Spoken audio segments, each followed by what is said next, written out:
Yeah. JC, I was going to. Josh just touched on the accident-prone worker, and you've written about that too. And do you know what?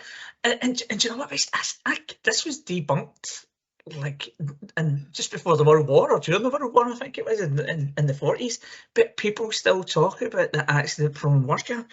So I was just like, how could we as safety professionals, JC, sort of start to really open up that conversation and say, hey, this is, that was debunked years ago. How can we start having those conversations about this?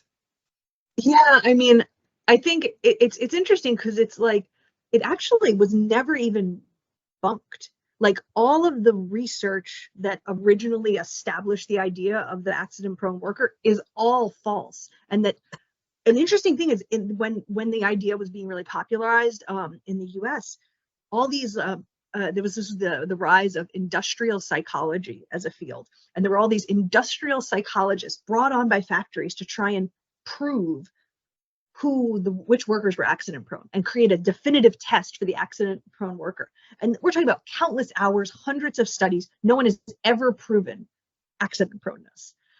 Just total bunk. But we just talked a bit earlier about why it persists, because we wanted to. We want to find someone to blame, right? We want to find a way to keep ourselves safe. And so something I like to get at is, I ask people, is it working? That's my challenge. You've spent X amount of dollars and X amount of hours on mindfulness programs and new rule books and those signs. Is it working? Has your rate of incidents declined? Because the answer is always no. And then you can come to them and say, cool, well, why don't we try something else? Because that's not working. Why don't we try slowing down the assembly line?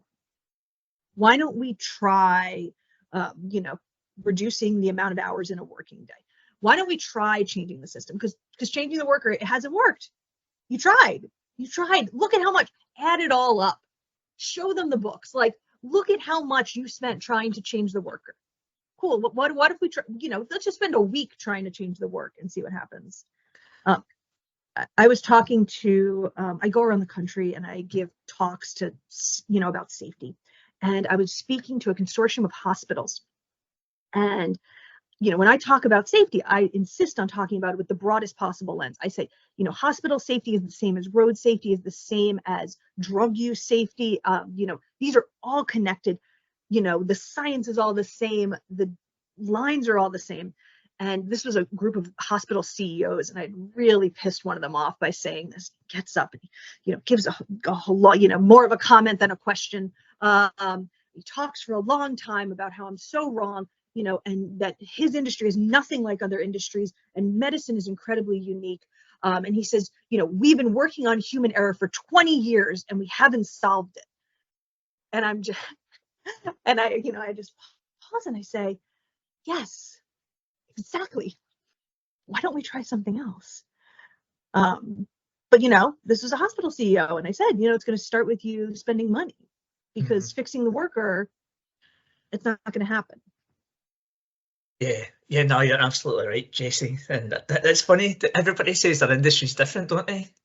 Like in Australia, we're like, oh, mining's different, oil and gas different, oh, we're different from other industries, but we're not really, right? It's like we still have all those people. Mate, I was going to.